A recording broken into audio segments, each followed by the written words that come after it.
Bismillahirrahmanirrahim. Assalamualaikum warahmatullahi wabarakatuh.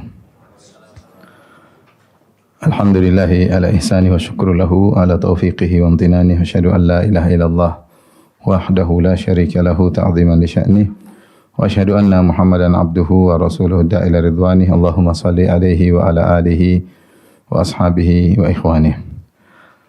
Alhamdulillah, puji dan syukur kita panjatkan kepada Allah yang memudahkan kita untuk berkumpul pada hari ini dalam rangka untuk meningkatkan iman dan takwa. Yang kita tahu iman dan takwa kita naik dan turun dan harus selalu diperbaharui. Nabi SAW bersabda, "Innal iman la yakhlaqu fi jawi ahadikum kama yakhlaqu ats-tsawb. Fas'alullaha an yujaddida imanakum." Sungguhnya iman itu akan menjadi usang atau semakin menurun di dalam tubuh kalian sebagaimana baju yang lama-lama akan usang. Oleh karenanya mintalah kepada Allah untuk memperbaharui iman kalian. Dan di antara sarana kita untuk memperbaharui iman, meningkatkan iman, mengkokohkan iman adalah kita ngaji, membaca ayat-ayat Allah yang itu adalah pesan dari pencipta kita agar kita kembali kepada Allah Subhanahu wa taala dan bertakwa kepadanya. Sebelumnya saya sampaikan terima kasih kepada Bu Lurah Wirokerten, Bu Rahmawati atas kesediaannya untuk berpartisipasi dalam kegiatan kita. Semoga Allah memberi ganjaran yang terbaik buat beliau di dunia maupun di akhirat. Ibu-ibu yang dirahmati oleh Subhanahu wa taala, pada kesempatan kali ini kita akan membahas firman Allah Subhanahu wa taala dalam surat Al-Baqarah ayat 197. Yang di situ Allah berfirman, "Wa tazawwadu fa inna khairaz zadi taqwa." Berbekalah dan sungguhnya sebaik-baik bekal adalah ketakwaan. Ayat ini kalau kita lihat secara utuh, surat Al-Baqarah 197 adalah terkait dengan haji. Allah Subhanahu wa taala berfirman, "Al-hajju asyhurum ma'lumat." Sungguhnya haji adalah diberlakukan pada bulan-bulan tertentu yang telah diketahui. Faman faradha fihinal hajja fala rafatha wala fusuqa wala jidala fil hajj. Barang siapa yang hendak melaksanakan haji, maka janganlah dia melakukan rafath, kefasikan, dan juga jangan berbantah-bantahan dalam mengerjakan ibadah haji. Kemudian kata Allah, "Wa ma taf'alu min khairin ya'lamhullah." Apapun kebaikan yang kalian lakukan, maka Allah mengetahuinya. "Wa tazawwadu fa inna khairaz zadi taqwa." Berbekalah, sungguhnya sebaik-baik bekal adalah ketakwaan. Wattaquni ya ulil albab. Maka hendaknya wahai orang yang berakal bertakwa kepadaku. Jadi ayat ini berbicara tentang orang-orang yang hendak melaksanakan haji. Maka Allah Subhanahu wa taala menyuruh mereka untuk berbekal. Kata Allah, "Wa tazawwadu," hendaknya berbekal. Kenapa? Karena ada sebagian orang yang mereka hendak berhaji tanpa bekal. Kemudian mereka berkata, "Nahnu mutawakkilun." Kita ini bertawakal. Meskipun kita tanpa bekal, kita akan berhaji, namun kita bertawakal kepada Allah Subhanahu wa taala. Maka Allah tegur ya, bahwasanya itu tawakal yang salah. Tawakal yang benar yaitu seorang berbekal, berusaha setelah menyandarkan hati kepada Allah dan ikhtiar. Adapun hanya menyandarkan hati kepada Allah tanpa ikhtiar, maka itu tawakal yang keliru. Ini tawakal yang salah. Maka Allah mengatakan, "Wa tazawwadu," berbekalah. Berbekalah. Oleh karena dikatakan kepada Imam Ahmad, wahai Imam Ahmad, sebagian orang berhaji, kemudian mereka tidak membawa bekal, tidak ada zat, tidak ada bekal.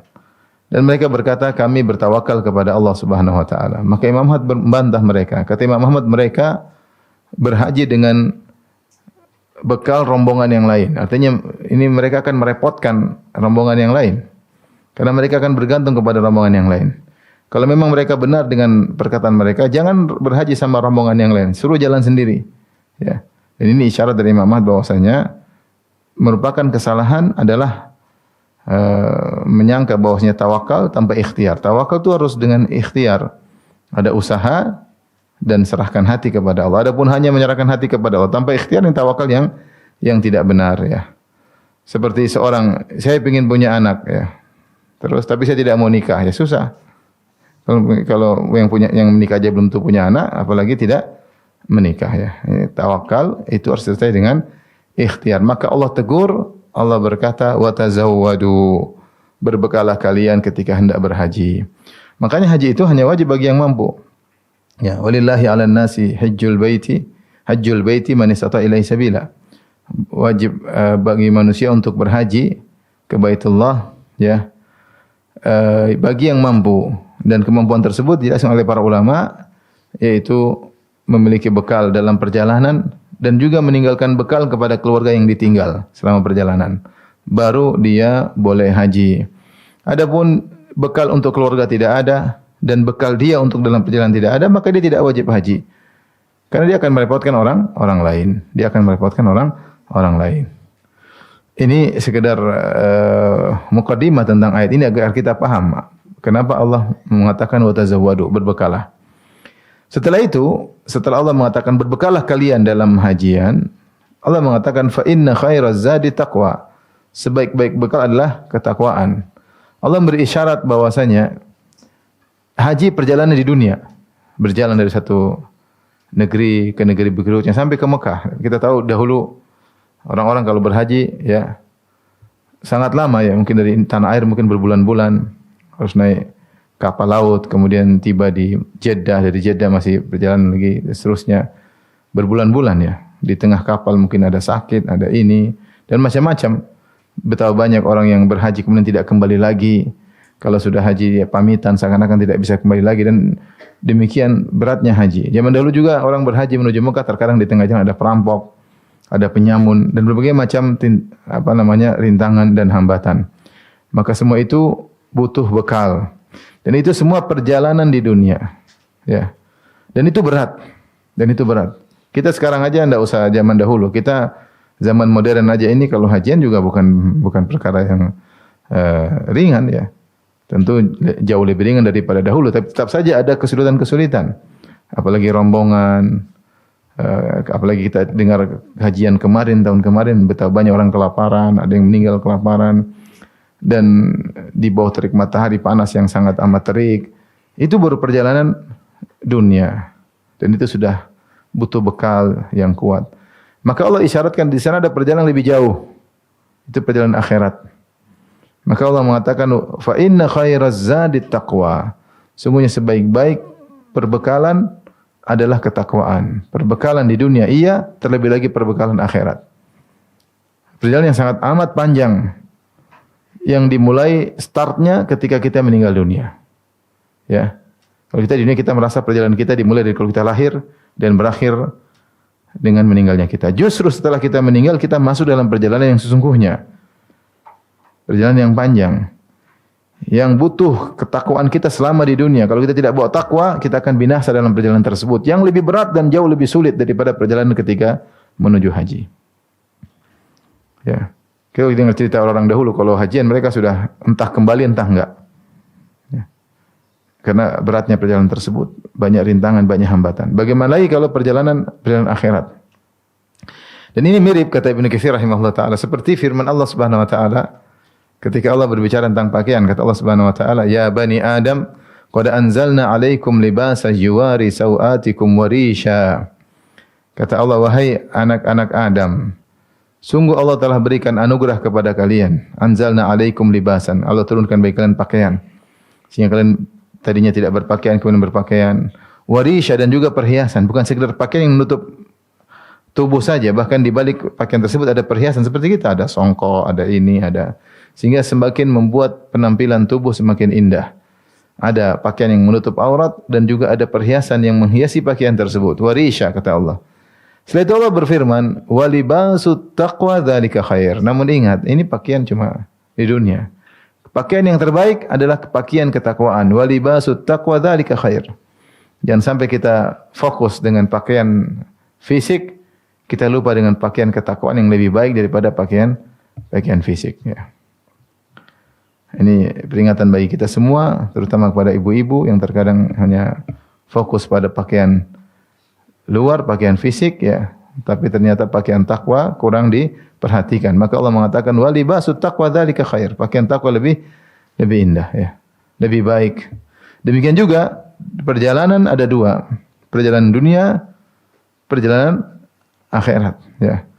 Oleh karenanya bawalah bekal yang terbaik menuju perjalanan akhirat yang sangat panjang dan tanpa penghujung.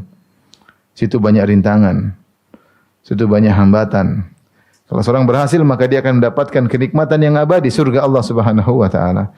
Jangan sampai dia berbekal dengan kemaksiatan. Oleh karenanya apa kata Imam Syafi'i rahimahullahu taala, bi'saz zat ilal ma'ad al-udwanu 'alal ibad. Seburuk-buruk bekal menuju hari kebangkitan, bekal menuju perjalanan akhirat adalah berbuat zalim kepada hamba-hamba Allah yang lain. Maka seorang pastikan ketika dia masuk dalam perjalanan yang hakiki yaitu perjalanan akhirat, dia punya bekal yang baik yaitu ketakwaan sebagaimana firman Allah Subhanahu wa taala di sini, fa inna khairaz zadi taqwa, sebaik-baik bekal adalah ketakwaan. Para kaum muslimah yang dirahmati oleh Allah Subhanahu wa taala. Pada kesempatan ini kita akan berbicara tentang takwa, hakikat takwa, bekal yang hendak kita bicarakan ini. Di mana takwa ya adalah wasiat para seluruh anbiya. Ya, wasiat Allah kepada para anbiya dan wasiat para anbiya kepada umat mereka. Allah berfirman, "Wa laqad wassayna alladziina utul kitaba min qablikum wa iyyakum an ittaqullah." Sungguh kami telah mewasiatkan kepada orang-orang diberi Alkitab, itu ahlul kitab sebelum kalian, dan juga kepada kalian an ittaqullah, hendaknya kalian bertakwa kepada Allah. Allah mewasiatkan umat-umat sebelumnya, para nabi-nabi sebelumnya dan juga kepada kita untuk bertakwa kepada Allah. Dan demikian juga wasiat para nabi kepada umat mereka. Kata Allah Subhanahu wa taala, "Idz qala lahum akhuhum Nuhun ala tattaqun." Ketika saudara mereka Nuh yaitu berkata kepada kaumnya, "Ala tattaqun, tidakkah kalian bertakwa?" Ini Nabi Nuh. Nabi Hud juga demikian, "Idz qala lahum akhuhum Hudun ala tattaqun." Ketika saudara mereka itu Nabi Hud alaihissalam berkata kepada mereka, "Ala tattaqun, tidakkah kalian bertakwa kepada Allah?" Demikian Nabi selanjutnya Nabi Saleh, "Idz qala lahum akhuhum Salihun ala tattaqun." Ketika saudara mereka Saleh berkata kepada mereka, "Tidakkah kalian bertakwa?" Demikian juga Nabi selanjutnya Nabi Lut, "Idz qala lahum akhuhum Lutun ala tattaqun." Ketika saudara mereka Nabi Lut berkata kepada mereka, "Tidakkah kalian bertakwa?" Demikian juga Nabi Syuaib, "Idz qala lahum Syuaibun ala tattaqun." Ketika Nabi Syuaib berkata kepada kaumnya, "Tidakkah kalian bertakwa?" Dan demikian silsilah para nabi sampai Nabi Muhammad sallallahu alaihi wasallam yang pernah menasihati para sahabat secara umum untuk bertakwa dan juga menasihati ya Nabi menasihati Muadz bin Jabal radhiyallahu taala anhu, "Ittaqillah haitsu ma kunt." Bertakwalah kepada Allah haitsu ma kunt, dimanapun kau berada dan kapanpun engkau berada. Tapi apa itu takwa? Takwa secara bahasa diambil dari yaitu al-wiqayah, namanya penghalang. Sehingga makna dari takwa yaitu anta ja'al bainaka wa baina iqabillahi wiqayah. Engkau membuat penghalang antara engkau dengan siksaan Allah. Engkau membuat penghalang antara engkau dengan neraka jahanam. Engkau membuat penghalang antara engkau dengan kemurkaan Allah. Itu bagaimana supaya Allah tidak murka sama engkau?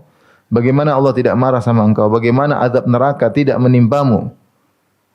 Penghalang tersebut itu namanya takwa. Engkau bertakwa, yaitu engkau membuat penghalang.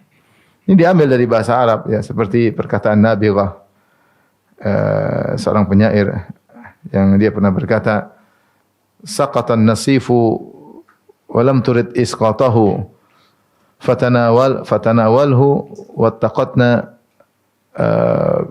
fatanawalathu wattaqatna bil yadi." Ya, dicerita tentang seorang wanita yang memakai semacam khimar atau penutup wajah, cadar. Kemudian cadarnya jatuh. Akhirnya wajahnya terlihat oleh orang lain. Maka dia mengatakan, Nabi berkata, menceritakan tentang sifat wanita tersebut, "Saqatan nasifu wa lam turid isqatahu." Khimarnya jatuh padahal dia tidak ingin jatuh. Fa tanawalathu wattaqatna bil yadi. Maka dia pun mengambil dengan salah satu tangannya mengambil khimar tersebut dan tangan yang lainnya menutup wajahnya dengan mi'samnya, dengan pergelangan tangan dia tutup wajahnya supaya tidak terlihat. Jadi maknanya adalah dia di situ dikatakan wattaqatna, dia menghalangi kami dengan tangannya, yaitu agar kami tidak bisa melihat wajahnya. Ini makna asal dari kata takwa. Ya, at-taqwa. Yaitu seorang menjadikan antara dia dengan azab Allah Subhanahu wa taala penghalang agar dia tidak diazab oleh Allah Subhanahu wa taala. Dan intinya adalah dengan melakukan ketaatan kepada Allah dan menjauhi kemaksiatan ya. Saya akan bacakan perkataan sebagian salaf ya. Tentang takwa kepada Allah Subhanahu wa taala.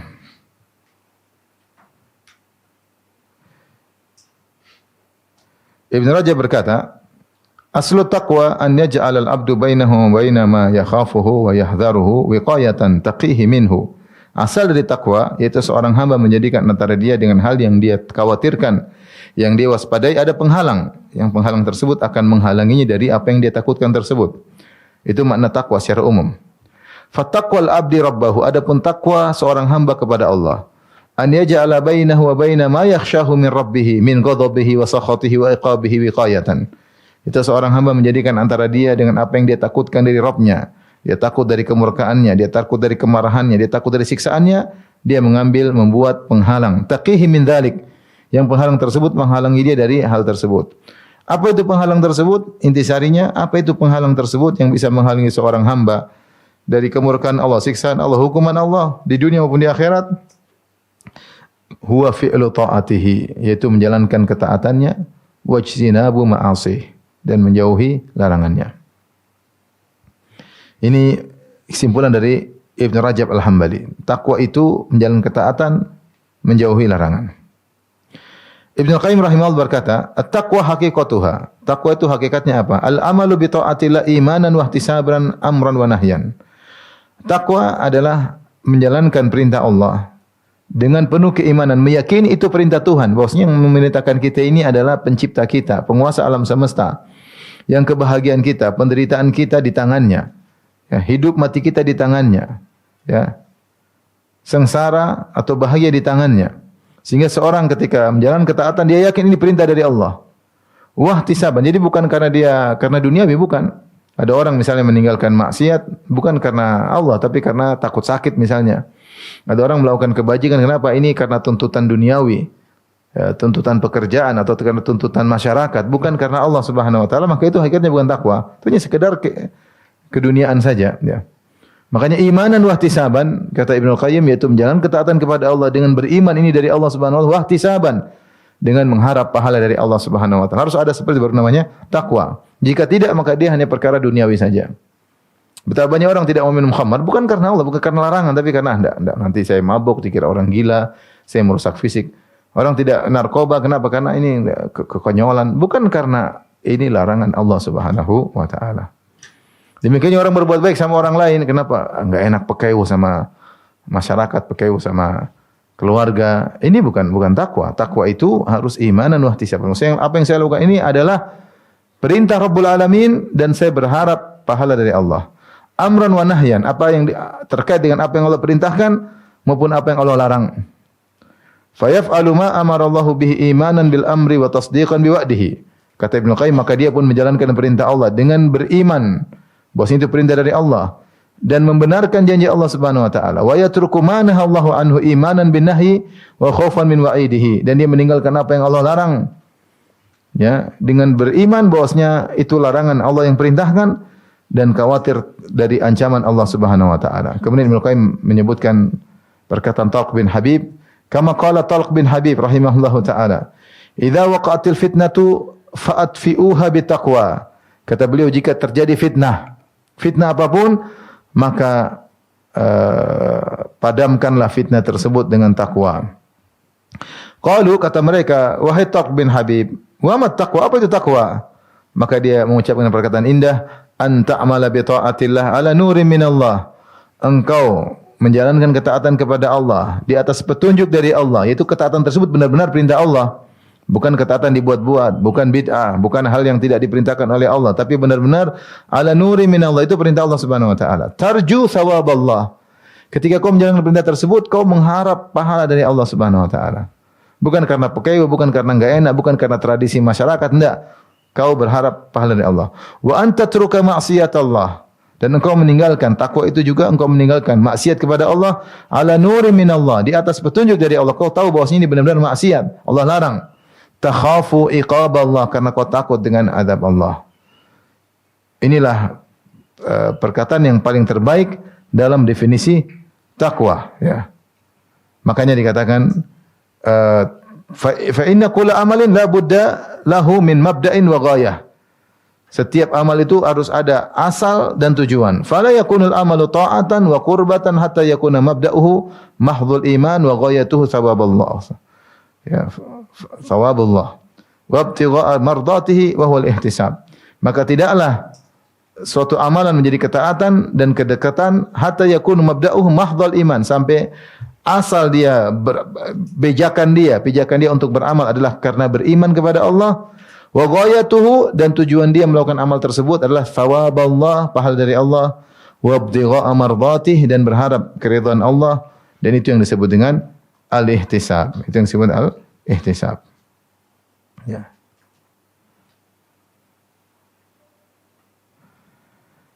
Inilah hakikat definisi daripada takwa, ya.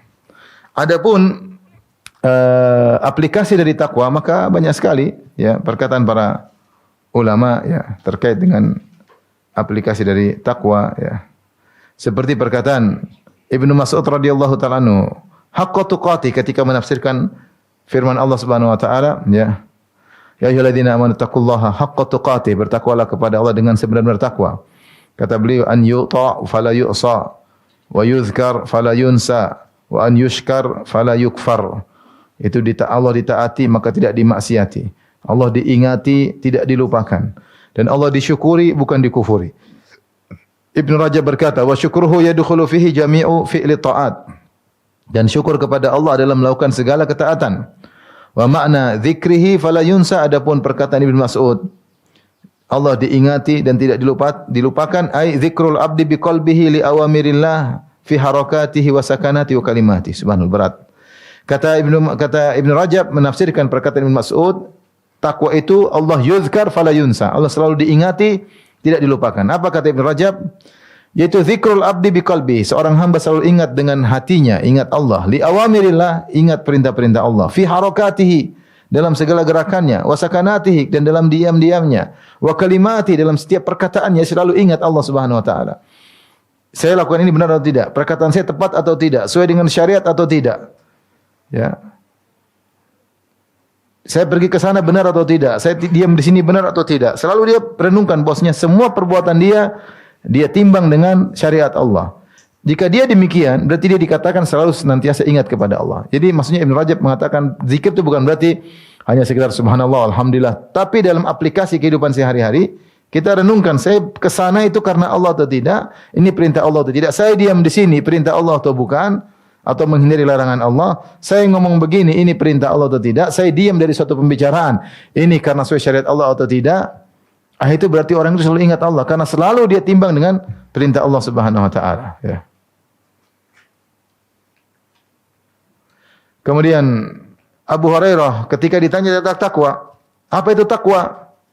Abu Hurairah radhiyallahu anhu, maka dia berkata, hal akhadta tariqan dha syaukin, pernahkah engkau melewati satu jalan yang situ banyak duri?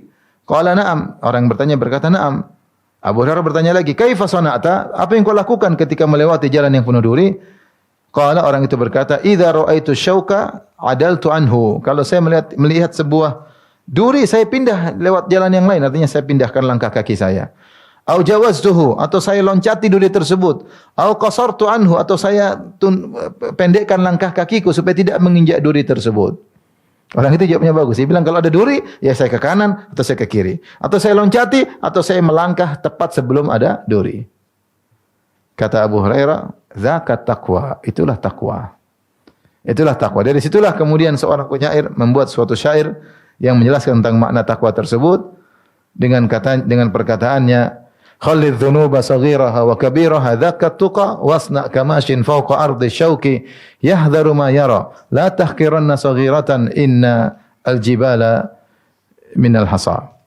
Kata dia, tinggalkanlah dosa-dosa, semua dosa besar dan kecil. Itulah ketakwaan yang sesungguhnya. Jadilah engkau wasna kamashin. Jadilah engkau seperti orang yang berjalan di atas suatu jalan yang penuh dengan duri. Ada duri kecil, duri besar. Dia waspada. Yahdharu ma yara. Selalu waspada dengan apa yang di depannya. Dia lihat. Satu, dua. Seperti tadi, kalau ada duri di sebelah kanan, sebelah kiri. Kalau ini dia bisa loncat ke depan atau dia mundur sedikit. Dia hati-hati waspada. Jangan sampai keinjak duri. La tahqiranna saghiratan. Jangan kau remehkan dosa kecil. Jangan kau remehkan duri kecil. Innal jibala minal hasa. Sungguhnya gunung yang tinggi yang kau lihat adalah tumpukan dari batu-batu atau pasir-pasir yang kecil. Itulah hakikat takwa. Itulah dalam kehidupan kita ini ketika kita berjalan di depan kita dunia ini penuh dengan duri. Penuh dengan ombak yang bisa menjatuhkan kita. Apa perkataan seorang penyair yang dinukil oleh kalau enggak salah Abu Bakar Turtusi atau Turtusi ya. Dinukil oleh Nawawi di awal dari kitab Riyadhus Shalihin ya. Kata dia, "Inna lillahi ibadan futana, talaqud dunya wa khaful fitana.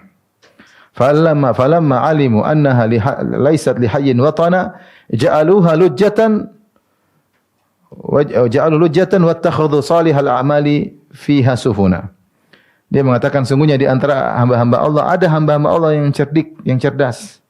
Talaqud dunya wa khaful fitana. Mereka menceraikan dunia dan mereka takut dengan fitnah-fitnah yang ada di atas dunia ini. Tatkala mereka melihat dunia, mereka tahu dunia ini bukanlah tempat tinggal yang sungguhnya. Ja'aluha lujjatan, maka mereka menjadikan dunia itu seperti lautan yang penuh dengan ombak. Wattakhadhu salihal a'mali fiha sufuna, dan mereka menjadikan amal saleh sebagai perahu atau kapal yang menyelamatkan mereka dari lautan yang penuh ombak tersebut. Maka seorang di dunia ini tahu di depan dia banyak sekali godaan, banyak sekali ya hal-hal yang bisa menghalangi dari Allah Subhanahu wa taala. Maka dia waspada.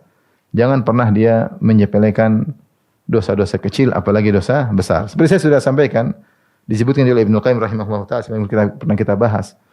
Seorang kalau ya berjalan satu jalan, kemudian ada duri kecil, dia hati-hati, maka dia akan selamat terus. Tapi ketika dia tidak hati-hati, dia injak duri kecil, akhirnya kakinya sudah penuh dengan darah, dia tidak peduli. Sudah kadung, sudah jalan, darah, cuek aja.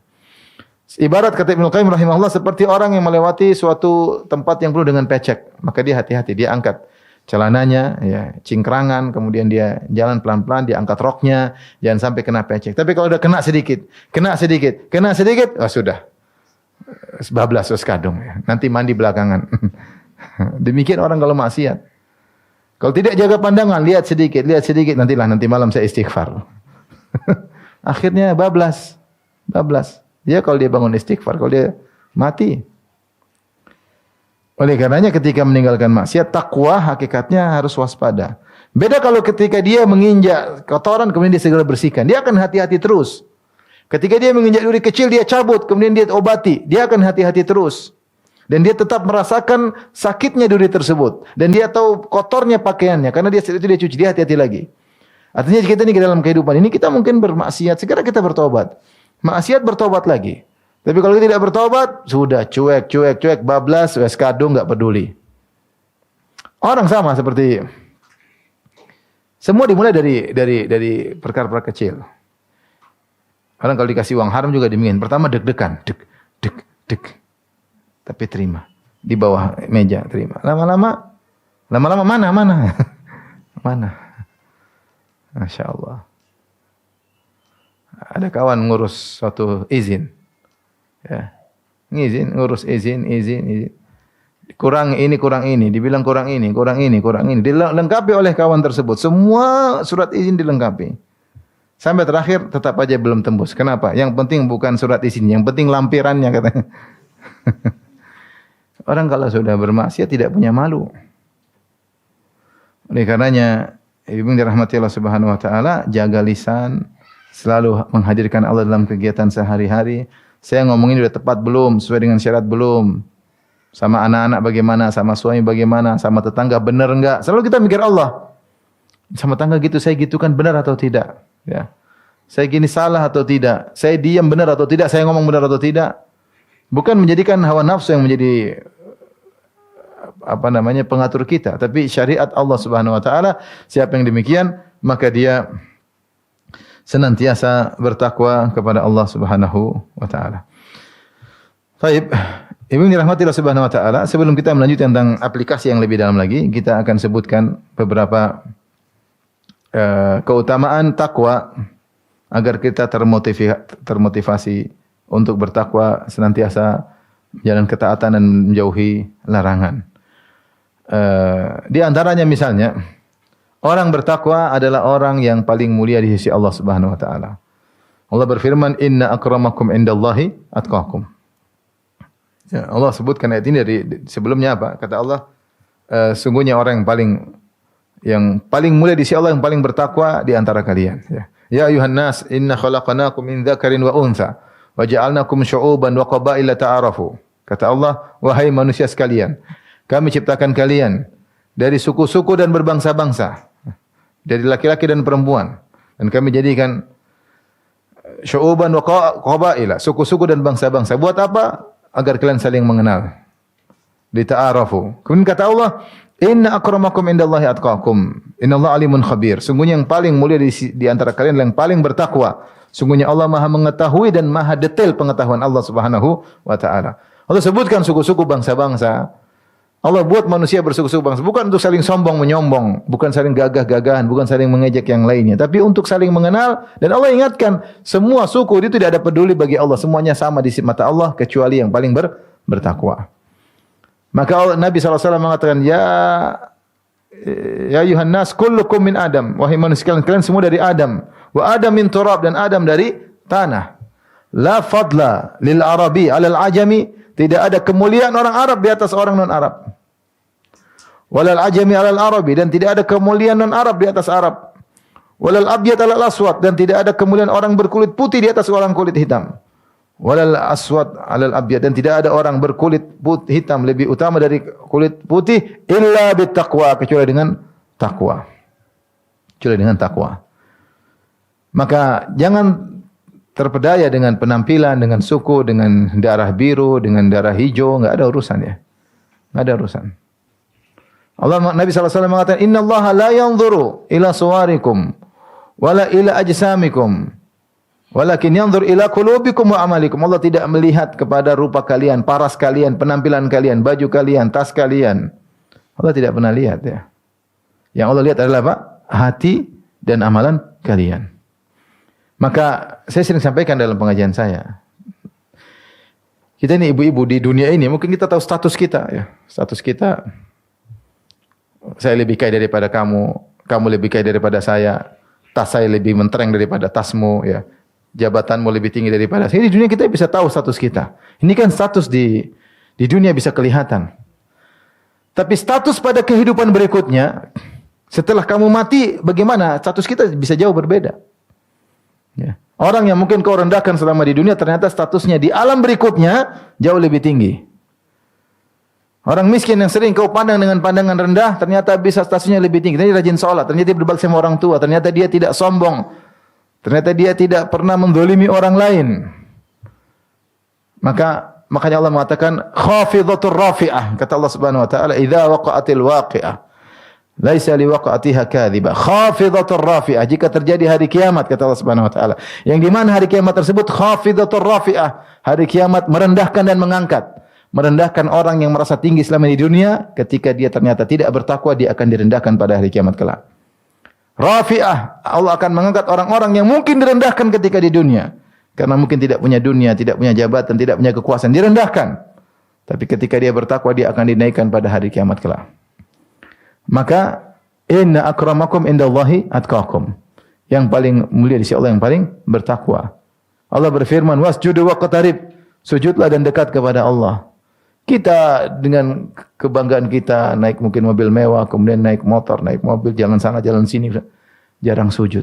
Sementara si fulana yang mungkin motornya tidak pas-pasan, mobilnya juga kurang, tidak ada mobil, rumahnya mungkin semeraut, tapi dia senantiasa sujud kepada Allah Subhanahu wa taala. Maka dia jauh lebih mulia di sisi Allah daripada orang yang kemudian lupa untuk sujud kepada Allah Subhanahu wa taala. Oleh karenanya, orang semakin bertakwa, dia semakin mulia di sisi Allah meskipun orang lain menghinakannya, meskipun orang lain merendahkannya. Ini di antara keutamaan takwa, dia adalah barometer kemuliaan seorang di sisi Allah Subhanahu wa taala. Tapi di antara keutamaan takwa, Allah berfirman, "Ala inna awliya Allahi la khaufun 'alaihim wa lahum yahzanun, alladzina amanu wa kanu yattaqun."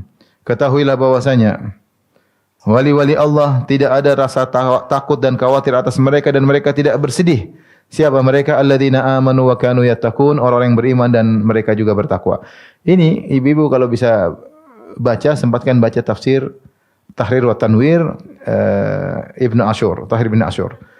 Dia menjelaskan tentang la khaufun 'alaihim wa lahum yahzanun. Bosnya orang-orang yang wali-wali Allah tidak ada takut dan tidak ada sedih. Ini bukan terkait cuma pada hari kiamat saja. Bukan terkait ketika akan meninggal dunia saja, tapi terkait dengan di dunia. Terkait dengan di dunia. Artinya orang-orang yang bertakwa, alladzina amanu wa kanu yattaqun. Orang yang beriman dan bertakwa, maka meskipun banyak cobaan menerpanya, tetapi tetap ujungnya dia tetap tegar karena dia bersandar kepada tempat bersandar yang terbaik, yaitu Allah Subhanahu wa taala. Ni'mal maula wa ni'man nasir. Ya, terbaik tempat bersandar, terbaik tempat memberi pertolongan dialah Rabbul Alamin.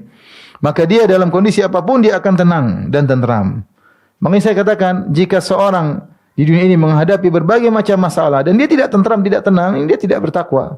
Segera diperbaiki takwanya. Seorang mukminah, apapun yang dia hadapinya, masalah apapun, mungkin ada gonjang, mungkin ada ketakutan, ada kekhawatiran, tetap ujungnya dia akan tenang.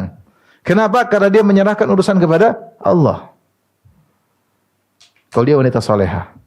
Tapi kalau tidak salehah, dia dalam kondisi sengsara hatinya meskipun di tengah kemewahan. Meskipun di tengah sebab-sebab kebahagiaan, dia akan sengsara. Tapi kalau dia bertakwa kepada Allah, apapun namanya dalam hidup ini ada musibah, ada ujian, ada yang dikhawatirkan, disedihkan, tapi kesimpulannya dia akan tenang, ya. Ibnu Qayyim rahimahullahu taala berkata, "Wadda'a Ibnu Aun rajulan." Ibnu Aun, seorang ulama tabi'in, berkata kepada seorang yang akan bersafar. Dia nasihati. Dia berkata, "Alaika bittaqwallah." Hendaknya kau bertakwa kepada Allah. Fa innal muttaqiya laisa alaihi wahsyah. Sungguhnya orang yang bertakwa kepada Allah tidak ada kekeringan dalam hatinya. Dimanapun dia berada, dimanapun dia sendirian, dia bersama orang, ada Allah yang menemaninya, ada Al-Quran menemaninya, ada zikir menemaninya, ada salat malam menemaninya, ada zikir pagi petang menemaninya. Dia tidak akan menemukan kesengsaraan dalam hatinya. Maka di antara keutamaan bertakwa kepada Allah adalah ketenangan dalam hati. Ketenangan dalam hati. Dan ini sangat kita butuhkan ibu-ibu yang dirahmati oleh Allah Subhanahu wa taala. Di zaman kita sekarang ini, di mana banyak hal yang bisa mengganggu hati kita, bisa merusak kebahagiaan hati kita, kalau tidak disertai dengan takwa maka kita akan sengsara, ya. Kemudian juga di antara keutamaan takwa yang Allah sebutkan dalam surat At-Talaq, ya. Allah Subhanahu wa taala berfirman, ya. Ya ayyuhalladzina amanu, ya ayyuhan nabiyyu, idza talaqtumun nisaa fatalliquhunna li'iddatihinna wa asul iddah wattaqullaha rabbakum la tukhrijuhunna min buyutihinna wa la yakhrujuna illa ya'tina bi fahishatin mubayyinah wa tilka hududullah wa may yata'adda hududallah faqad dzalama nafsahu la tadri la'alla Allah yuhditsu ba'da dzalika amra fa idza balagna ajalahunna famsikuna bima'rufin aw fariquhunna bima'ruf wa ashidu dzawi adli minkum. Dan seterusnya kata Allah, wa may yattaqillaha yaj'al lahu makhraja wa yarzuquhu min haitsu la yahtasib. Wa may yatawakkal 'ala Allah fa huwa hasbuh. Kemudian kata Allah, wa may yattaqillaha yaj'al lahu min amrihi yusra. Ya. Subhanallah, dalam surat At-Talaq Allah menyebutkan bahwasanya takwa adalah solusi dari segala permasalahan. Dan Allah, saya sering sampaikan juga hal ini, bahwasanya Allah sebutkan dalam surat At-Talaq problem yang sangat berat dihadapi oleh seorang laki maupun wanita. Saya rasa problem yang paling berat kalau problem rumah tangga. Lebih daripada problem di kantor, lebih daripada problem kalau di dalam ekonomi. Paling berat kalau ada problem suami istri, paling berat. Terkait dengan rumah tangga, terkait dengan anak-anak, ini paling berat. Dan yang paling berat adalah problem perceraian. Problem perceraian. Bagaimana seorang suami harus menceraikan istrinya, bagaimana seorang istri harus diceraikan oleh suami. Ini sangat berat. Sangat berat sekali. Tetapi Allah menjelaskan, meskipun problem tersebut sangat berat, siapa yang bertakwa Allah akan berikan solusi. Ya. Kita kalau berhadapan dengan masalah di luar, mungkin dimaki-maki orang masih ringan, tapi kalau masalah di rumah sangat berat. Maka Allah berkata, "Wa may yattaqillaha yaj'al lahu makhraja." Siapa yang bertakwa kepada Allah, dalam urusan perceraian Allah akan kasih solusi. Pasti ada solusi. Namun sering tidak ada solusi karena pelaku perceraian tidak menjalankan perintah Allah. Allah berfirman, "Wa tilka hududullah." Inilah batasan-batasan Allah. "Wa may yata'adda hududallahi faqad dzalama nafsah." Siapa yang melanggar aturan Allah, maka dia telah menzalimi dirinya sendiri. Seperti apa? Begitu cerai, istrinya langsung diusir misalnya. Cerai, istrinya tidak dikasih nafkah padahal masih di masa iddah. Istrinya haid, dia cerai, melanggar peraturan ya. Dia tidak menceraikan dengan cara yang sunnah. Ya. Dan seterusnya. Kezaliman-kezaliman dilakukan oleh seorang ketika menjatuhkan cerai. Demikian juga sang wanita ketika dicerai langsung kabur dari rumah. Padahal Allah berfirman, "La tukhrijuhunna min buyutihinna wa la yakhrujna." Kalau kalian sudah menceraikan istri-istri kalian, maka jangan kalian keluarkan istri kalian dan istri-istri tersebut juga jangan keluar dari rumah mereka. Namun yang terjadi ibu-ibu kalau diceraikan langsung kabur ke rumah orang tua. Jangankan diceraikan, belum dicerai baru diomel sudah kabur. Gimana mau bertakwa kepada? Akhirnya apa? Tanpa solusi. Tanpa solusi. Jadilah janda yang tidak ada solusinya. Lelaki pun demikian. Sudah cerai, tidak ada solusi. Dapat istri yang tidak benar lagi. Hanya menghabisin hartanya ya. Dan seterusnya. Oleh karenanya, kalau masalah sepelik ini saja ada solusi. Kalau bertakwa, "Ma'ittaqillaha ja'allahu makhraja." Siapa yang bertakwa kepada Allah berikan solusi. Bukan cuma itu, wa yarzuqu min haitsu la yahtasib. Bahkan Allah berikan dia rezeki dari arah yang tidak dia sangka-sangka. Kemudian Allah mengatakan, "Wa may yatawakkal 'alallahi fa huwa hasbuh." Siapa yang bertawakal, maka itu Allah cukup baginya. Dalam selanjutnya Allah mengatakan, "Wa may yattaqillaha yaj'al min amrihi yusra." Siapa yang bertakwa kepada Allah mudahkan urusannya. Wa yu'dhim lahu ajra. Allah besarkan pahalanya. Sayaj'alullahu ba'da usri yusra. Allah akan jadikan setelah kesulitan ada kemudahan. Ini semua dalam surat At-Talaq. Masalahnya kita ada masalah pun kita tidak bertakwa, kita tidak timbang dengan syariat. Kita ngamuk sama orang timbang, ini bagaimana kita lakukan? Ini masalah, apa yang harus lakukan? Harus syariat, takwa. Karena takwa inilah solusi yang terbaik. Harus yakin dengan hal tersebut. Sungguh indah perkataan Nabi Yusuf alaihissalam. Ketika dia diuji oleh Allah di mana kakak-kakaknya berbuat zalim kepadanya, dibuka bajunya, dimasukkan dalam sumur, kemudian dijual belikan jadi budak. Kemudian perjalanan hidup, kemudian dia dipenjarakan sampai keluar penjara, sampai menjadi menteri keuangan, perbendaharaan negeri Mesir. Akhirnya dia ketemu lagi dengan kakak-kakaknya. Mereka berkata, "A'innaka la anta Yusuf?" Kau ini Yusuf. Qala ana Yusuf wa hadha akhi, qad manna Allahu alaina. Benar saja ini Yusuf, ini adik saya Binyamin. Bin Yusuf berkata, "Qad manna Allahu alaina." Sungguhnya Allah telah beri karunia kepada kami. Innahu may yattaqi wa yasbir. Siapa yang bertakwa dan bersabar, fa innallaha la yudhi'u ajral muhsinin. Allah tidak akan menyia-nyiakan pahala orang berbuat ihsan.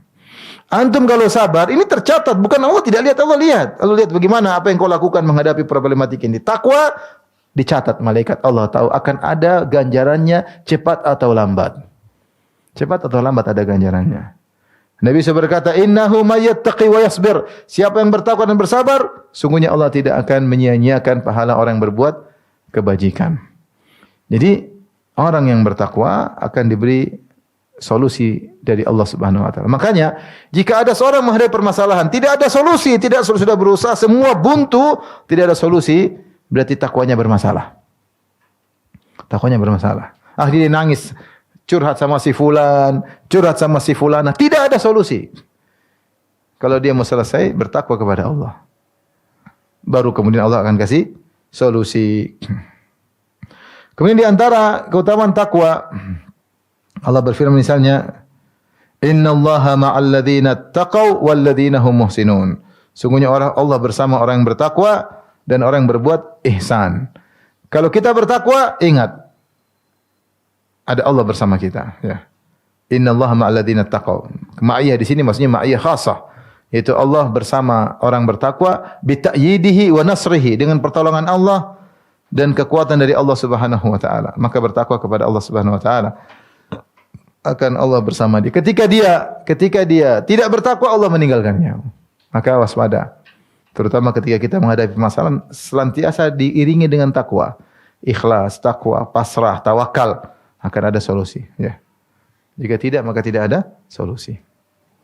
Demikian juga Allah berfirman, "Fa innallaha yuhibbul muttaqin." Sesungguhnya Allah mencintai orang-orang yang bertakwa. Ketika kita meninggalkan maksiat, Allah semakin cinta sama kita.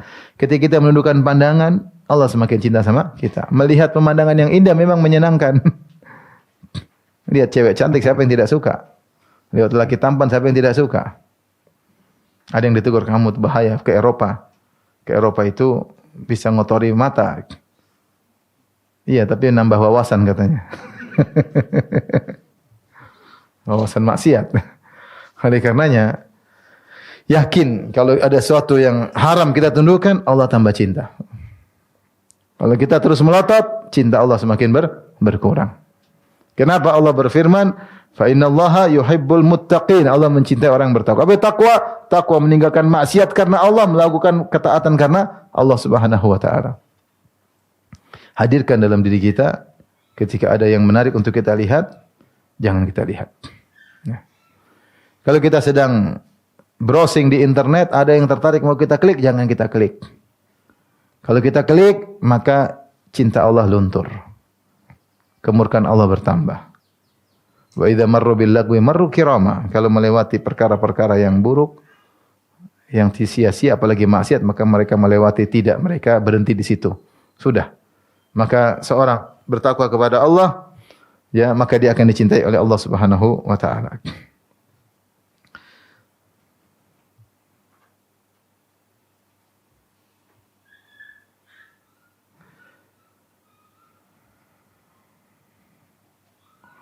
Kata Allah Subhanahu wa taala juga, bagaimana orang bertakwa dimuliakan pada hari kiamat kelak, ya. Ketika orang-orang melewati sirat, ya. Kata Allah, "Wa in minkum illa wariduha kana 'ala rabbika hatman maqdiyya thumma nunajjil ladzina taqaw wa nadharu adh-dhalimina fiha jithiya." Kata Allah, tidak ada seorang pun dari kalian kecuali akan melewati sirat. Sirat yang dibentangkan di atas neraka jahanam. Sangat tipis, sangat tajam. Orang berjatuhan, berguguran di atas sirat tersebut. Setiap orang pasti lewat. Kemudian kata Allah, "Tsumma nunajjil ladzina taqaw." Kemudian kami selamatkan orang-orang yang bertakwa dari sirat, dari terjatuh dalam neraka jahanam. Maka untuk selamat bertakwa, semakin mudah selamat.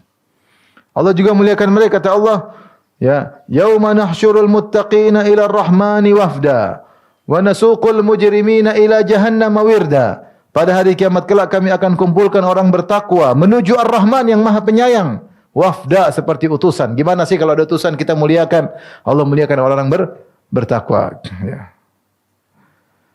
Allah dekatkan surga. Wa uzlifatil jannatu lil muttaqina ghaira ba'id. Surga didekatkan kepada orang bertakwa. Tidak jauh. Tadi jauh didekatkan kepada orang bertakwa. Allah muliakan. Dimuliakan oleh Allah Subhanahu wa taala. Dikumpulkan seperti utusan, dimuliakan. Ya. Maka kalau ingin dimuliakan oleh Allah Subhanahu wa taala, maka bertakwa kepada Allah Subhanahu wa taala. Dan terlalu banyak dalil-dalil tentang bagaimana Allah memuliakan orang-orang yang bertakwa di akhirat kelak, di padang mahsyar, terlebih lagi di surga kelak. Lilladzina ahsanu fi hadhid dunya hasanah. Sungguhnya orang berbuat baik di dunia ini akan mendapatkan surga, wala darul akhirati. Di dunia dia akan dapat kebaikan, ya. Di akhirat juga wala darul akhirati khairun, dan di negeri akhirat lebih baik, wala ni'ma darul muttaqin. Dan surga itu adalah sebaik-baik tempat tinggal orang bertakwa. Jannatu adnin yadkhulunaha tajri min tahtihal anhar lahum fiha ma yasha'un. Surga-surga yang kekal abadi. Yang mereka masuk dalam surga tersebut mengalirnya di bawahnya sungai-sungai. Lahum fiha ma yasha'un. Dalam surga tersebut apa yang mereka inginkan. Apa yang mereka inginkan, apa yang mereka angan-angankan. Apa yang mereka aku-akukan. Kadzalika yajzillahul muttaqin. Demikianlah kami beri balasan kepada orang-orang yang bertakwa. Jadi tidak perlu ragu bahwasanya orang bertakwa dialah orang yang beruntung di dunia maupun di akhirat. Sebenarnya ibu-ibu dirahmati, apa yang kita cari di dunia ini sih? Tipin bahagia kan? Bahagia takwa. Kalau enggak bahagia enggak bisa takwa. Ingin di alam barzah bahagia, ya takwa di sini. Ingin di akhirat bahagia, takwa di sini. Inilah sekarang medan ujian kita. Mau bertakwa atau tidak, ikut hawa nafsu atau tidak, ikut emosi atau tidak. Kalau kita bisa menahan diri, bertakwa kepada Allah, maka kita bahagia di dunia, di alam barzah, terlebih lagi di akhirat. Nah, di akhir ini pengujian saya akan membahas tentang aplikasi sederhana tentang takwa. Jadi intinya takwa itu kan mengambil penghalang. Maka kita harus mengetahui apa yang harus kita jauhi untuk kita menghindar darinya. Dan kita juga harus tahu apa ketaatan untuk kita melakukannya. Karena takwa adalah menjalankan ketaatan dan menjauhi larangan. Kalau kita enggak ngerti mana ketaatan dan mana larangan, bagaimana kita bisa menjalankan takwa? Seorang berkata, "Kaifa yattaqi man la yadri ma yattaqi?" Bagaimana seorang bisa menghindar dari suatu perkara yang tidak tahu apa yang harus dia hindari? Maka konsekuensinya kita harus mengetahui hal yang dilarang untuk kita jauhi, sebagaimana kita harus mengetahui perkara-perkara yang baik untuk kita kerjakan. Sini ada disebut dengan maratibut taqwa, ya, tingkatan-tingkatan takwa. Yang pertama, ya, menjauhi kekufuran dan kesyirikan. Ini yang paling parah, menjauhi kekufuran dan kesyirikan. Karena syaitan paling utama ingin menjerumuskan orang dalam kekufuran atau kesyirikan dengan berbagai macam bentuk kekufuran dan kesyirikan. Dan dari dulu sampai zaman sekarang berbagai macam kekufuran dan kesyirikan banyak sekali. Di antaranya ragu terhadap kekuasaan Allah, ragu terhadap keesaan Allah, ragu tentang keadilan Allah, ini kekufuran semuanya. Dan banyak sekali. Wahdatul wujud, aliran kebatinan, ini semua kekufuran. Banyak sekali kekufuran. Hindari. Kenali apa saja jenis-jenis kesyirikan, kenali apa saja jenis-jenis kekufuran untuk dijauhi. Ini tingkatan takwa yang paling tinggi. Tingkatan berikutnya adalah ittiqaul bid'ah, meninggalkan bid'ah. Ya, semua bid'ah yang tidak ada syariatnya kita hindari. Alhamdulillah yang sunnah jelas masih banyak. Syaitan kalau tidak bisa menjerumuskan orang dalam kekufuran, kesyirikan, dia jerumuskan dalam bid'ah. Karena sudah terjerumus dalam bid'ah, dia geluti bid'ah tersebut tanpa merasa bersalah. Dia geluti bid'ah tersebut tanpa merasa bersalah. Bahkan dia bela habis-habisan, ternyata itu adalah bid'ah. Ya. Orang-orang Nasara lihat, mereka melakukan bid'ah. Bid'ah apa? Bid'ah selain akidah adalah bid'ah rahbaniyah, tidak mau menikah. Mereka menyangka kalau tidak mau menikah mulia di sisi Allah. Dan mereka setengah mati, setengah mampus membela keyakinan tersebut, tidak menikah, tidak punya anak. Ujung-ujungnya masuk neraka, kasihan. Makanya Umar bin Khattab ketika melihat orang Nasara, mereka mengatakan, ingat firman Allah, amilatun nasibah. Amilah, capek-capek beramal, nasibah taslah naron hamiyah. Akhirnya masuk neraka jahanam.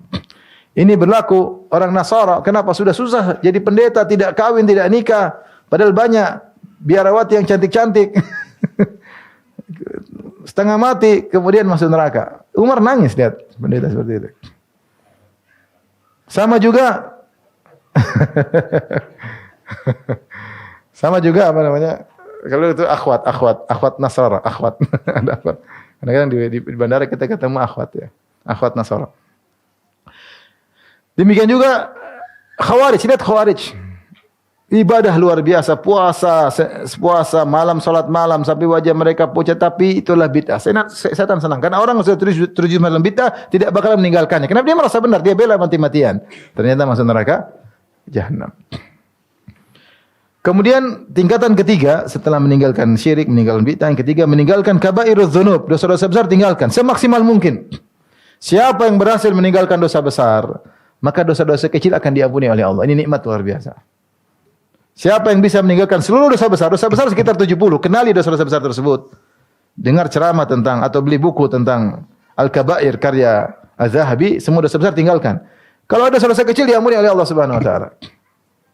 In tajtanibu kaba'ira ma tunhauna anhu nukaffir ankum sayi'atikum wa nudkhilukum madkhalan karima. Jika kalian meninggalkan dosa-dosa besar yang kalian dilarang melakukannya, kami akan mengampuni dosa-dosa kecil kalian otomatis. Kami akan masukkan kalian dalam surga yang penuh kemuliaan. Allah mengatakan, alladzina yajtanibuna kaba'iral itsmi wal fawahisha illa lamam inna rabbaka wasi'ul maghfirah. Sungguh orang-orang yang meninggalkan dosa-dosa besar dan perbuatan keji illal lamam, kecuali dosa kecil yang tidak bisa tinggalkan. Lamam itu apa? Dosa kecil yang tidak bisa kita tinggalkan. Salah ngelirik, salah melihat, salah megang, salah ngomong. Apalagi zaman sekarang kesalahannya banyak. Siapa yang bisa menundukkan pandangan? Susah zaman sekarang. Pasti enggak lihat, ya, lihat lagi lihat sini kanan kiri oke. Serepot. Atas bawah juga oke, serepot. Tapi kalau kita tidak sengaja, tidak sengaja namanya lamam, suatu dosa yang tidak mungkin kita tinggalkan. Tapi kalau kita tinggal dosa-dosa besar, ini akan diampuni oleh Allah. Allah puji orang seperti ini. Karena mustahil orang meninggalkan semua dosa. Sudah maksimal, tidak mungkin kita. Pasti ada salah ngomong, salah ngelihat, nggak sengaja dengar. Banyak hal yang tidak bisa kita hindari. Alladzina yajtanibuna kaba'iral itsmi wal fawahisha illa lamam. Orang-orang yang meninggalkan dosa besar dan perbuatan keji kecuali dosa-dosa kecil yang tidak bisa dia tinggalkan. Allah mengatakan inna rabbaka wasi'ul maghfirah. Sungguhnya Rabbmu luas ampunannya. Jadi tingkatan ketiga meninggal dosa besar. Tingkatan keempat tinggalkan dosa-dosa kecil. Berusaha, berjuang. Jangan biasakan diri. Syaitan kemudian kasih syubhat. Enggak apa-apa, yang penting dosa besar kau tinggalkan nanti diampuni. Akhirnya meremehkan jadi banyak bisa jadi berbahaya, ya. Seorang berusaha semaksimal mungkin meninggalkan besar dan kecil, ya. Kalau ternyata dia berusaha meninggalkan besar dan kecil ternyata tetap kena, ini diampuni. Ya. Rasulullah telah mengatakan iyyakum muhaqqaratiz dzunub, waspadalah kalian dari dosa-dosa yang diremehkan. Kalau bertumpuk banyak maka akan membinasakan. Yang kelima, meninggalkan perkara-perkara yang dibolehkan namun terlalu berlebih-lebihan. Tawassu' fil mubahat, ini tidak boleh. Ini kalau kita bertakwa ini terlalu berlebih-lebihan, udah nih. Kita hobi misalnya main sepeda, beli sepeda terlalu mahal, berlebih-lebihan, enggak usah. Ya. Kita hobi jalan-jalan, tapi jalan-jalan terus-menerus tidak berhenti-berhenti. Minggu ini ke Paris, minggu depan ke Amsterdam, minggu depannya lagi ke Qatar, minggu depannya lagi ke Belgia, minggu depannya lagi kemana? Ke mana? Australia. Minggu depannya lagi, udah enggak usah jauh-jauh, udah ke Tegal, ke Bantul. Jalannya. Saya waktu ke Amsterdam ngisi pengajian, ini cerita benar, pengajian sama keluarga. Terus saya pulang naik pesawat Garuda. Isinya semua orang bule. Mungkin yang orang Indonesia cuma kita bertiga. Sampai ditawarin untuk di bisnis, cuma saya bilang enggak usah di sini karena saya nyaman di belakang karena ada bangku kosong bisa tidur. Di depan enggak bisa. Ketika pulang, orang bule semua. Ternyata orang bule pada mau main ke Indonesia. Subhanallah. Kita jauh-jauh ke sana, mereka pada mau ke sini. Enggak tahu yang bahlul yang mana.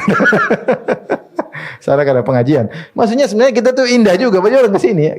Saya waktu pergi ke Papua, saya naik pesawat sama orang bule dari Swedia kalau enggak salah. Ngobrol, dia mau ke mana? Dia bilang mau ke Raja Ampat. Ini Raja Ampat, jauh-jauh dia naik pesawat, mungkin 1 hari mungkin sampai ke Raja Ampat. Ya, artinya kita itu boleh kita bersenang-senang, tapi tidak boleh berlebih-lebihan, terlalu berlebih-lebihan. Mubah itu boleh, tapi jangan berlebih-lebihan. Di antara bentuk takwa adalah meninggalkan tawassu' fil mubahat. Ya, maka kita selalu mengambil kaidah wara. Apa itu wara? Tarku ma la yanfa'u fil akhirah. Tarku ma la yanfa'u fil akhirah. Itu namanya wara. Itu meninggalkan suatu yang tidak bermanfaat di akhirat, ya. Kalau ini ada manfaatnya, lakukan. Enggak ada manfaatnya, sudah. Masih banyak yang lain kita kerjakan. Masih ada hal-hal yang menyenangkan, bisa dapat pahala di akhir. Itu olahraga. Niatnya apa? Olahraga, sehat badan, bisa ibadah, bisa berdakwah, bismillah. Lakukan, menyenangkan dapat pahala. Kemudian yang keenam, ittiqa'a tafdhilil a'malil marjuhah. Meninggalkan perkara amalan-amalan yang marjuh. Amalan dua-duanya berpahala, tapi ada yang lebih afdal dan ada yang kurang afdal. Maka butuh skala prioritas. Jangan sampai kita kebalik skala prioritasnya. Contoh kebalik, ngurusi orang jauh-jauh, anak istri kurang diurusin. Ngurusi janda jauh-jauh, istri sendiri tidak diurusin. Ya, semangat ngurusin janda. Ketemu janda wajah semeringah, sama istri tidak semeringah. Ini salah. Istri harus diutamakan, istri anak didahulukan. Bukan sebaliknya. Jadi maksudnya senyum aja berpahala. Tapi senyum sama orang pahala. Tapi ada orang utama yang harus kita senyumi ada. Orang tua, istri, anak-anak. Lebih utama dari senyum sama orang lain. Jangan sampai salah kaprah. Apalagi ibu-ibu. Sama tukang bakso ramahnya luar biasa. Iya. Suami kurang diramahin.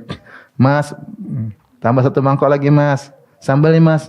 Tolong mas. Masya Allah. Ada kata tolong mas. Sama mas asli. Ambil. Waduh. Jangan sampai salah skip prioritas ya. Allah musta'an. Itu saja ibu-ibu yang dirahmati Allah Subhanahu wa taala. Marilah kita sama-sama berusaha bertakwa kepada Allah dan kita berusaha ketika meninggal dalam kondisi husnul khatimah. Dan itu bukanlah impian yang tiba-tiba bisa kita wujudkan. Itu perlu semuanya dengan proses. Sedikit demi sedikit semakin meningkat keimanan. Sekali kita cek, saya sudah lama ngaji, tambah enggak keimanan saya? Tambahkah ketakwaan saya? Tambahkah warok saya? Kalau tambah lanjut. Kalau enggak, berhenti dulu. Kontrol diri dulu. Saya salah berarti niat ngaji. Saya salah berkomunitas. Saya salah perhatikan diri sebelum kebablasan semakin jauh. Demikian saja. Wabillahi taufiq hidayah. Assalamualaikum warahmatullahi wabarakatuh.